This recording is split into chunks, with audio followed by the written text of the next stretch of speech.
नमस्कार, मैं हूं पूजा चौधरी और आप देख रहे हैं एचएम न्यूज। बहुत कम लोगों को मालूम होगा कि भारत की अपनी एक डिफेंस साइबर एजेंसी भी है, जो चीन से बाहर से होने वाले तगड़े से तगड़े साइबर अटैक का मुंहतोड़ जवाब देती है। ये ट्राई सर्विस कमांड है। इसे सेना के ही तीनों अंगों के सैन्य स्टाफ से बनाया गया है। इसने अब अपना काम करना शुरू भी कर दिया है। इसका मुख्यालय दिल्ली में है। नवंबर 2019 से इसने पूरी तरह काम करना शुरू कर दिया है। ये दो तरह से काम करती है। एक तो साइबर अटैक से हमारी संवेदनशील जानकारियों की रक्षा करती है, और दूसरी ओर अगर इसमें सेंध लगाने की कोशिश करता है तो ये साइबर कमांड उसे भरपूर जवाब भी देता है। इसके कमांडर रियर एडमिरल मोहित गुप्ता हैं। ये तो हम सभी देख रहे हैं कि चीन लगातार हमारी संवेदनशील जानकारियों को न केवल चुराने की फिराक में रहता है, बल्कि हमारे सभी तरह के डाटा पर उसकी नज़र रहती है। पिछले दिनों लगातार उसकी खबरें हमारे पास आई हैं। हमारी डिफेंस साइबर एजेंसी ऐसी ही बातों से निपटती है। जो काम मिसाइल नहीं कर सकती वो साइबर अटैक कर सकता है। पिछले कुछ सालों में भारत ने बड़े साइबर अटैक झेले हैं। इनमें भारत का पीएमओ, कुछ मंत्रालय और अहम विभागों के कामकाज प्रभावित हुए हैं। चीन और पाकिस्तान के साइबर ग्रुप्स लगातार भारत के अहम प्रतिष्ठानों पर अटैक करते रहे हैं। यहाँ ध्यान रखना चाहिए कि चीन ने अपनी सेना के 5 कमांड बनाए हुए हैं। ये 5 कमांड हैं: जमीनी command, navy air force, space command और साइबर वारफेयर कमांड। ये सभी कमांड भरपूर ताकत रखती है। कहा जाता है कि मौजूदा समय में चीन की साइबर कमांड दुनिया की सबसे दमदार साइबर वॉरफेयर कमांड है। अगर वो कभी किसी देश पर सीधा अटैक कर दे तो ये वाकई बहुत मारक होगा।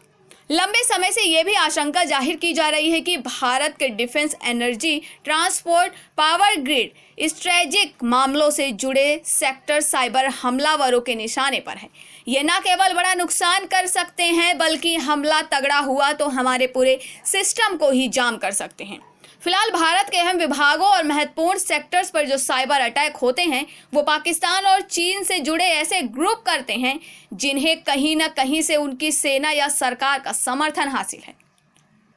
इससे हमें कई बार खासा नुकसान तो हुआ ही है, साथ ही साख को जो धक्का लगता है वो अलग।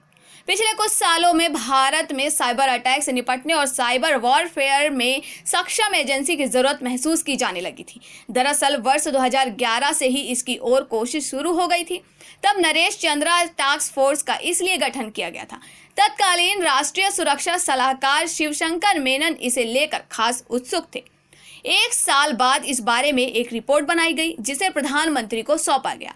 जब नरेंद्र मोदी ने प्रधानमंत्री के तौर पर काम संभाला तो इसे तुरंत मंजूरी दे दी। फिर बनाने का काम शुरू हुआ। भारत सरकार की पहल पर कई विभागों ने सेना के साथ मिलकर साइबर वॉरफेयर कमांड बनाने की तैयारियां शुरू की। मई 2018 में रियर एडमिरल मोहित गुप्ता को इसका कमांडर नियुक्त किया गया। 28 सितंबर 2018 को देश में सेना के तीनों अंगों के जरिए डिफेंस साइबर एजेंसी का गठन कर दिया गया। इसमें देश के बड़े आईटी संस्थानों के विशेषज्ञों की भी मदद ली गई। फिर नवंबर 2019 में साइबर एजेंसी ने बाकायदा काम शुरू कर दिया। पिछले साल अप्रैल के आसपास 2 दिन का साइबर युद्धाभ्यास भी हुआ।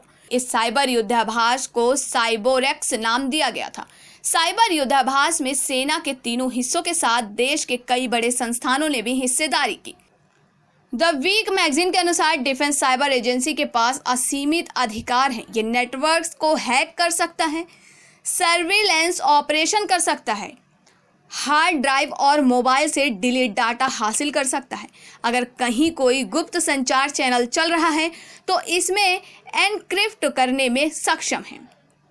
साथ ही साइबर से जुड़े जटिल से जटिल भेदों की तह तक जा सकता है और बल्कि उससे जुड़ी जटिल समस्याओं को भी हल कर सकेगा।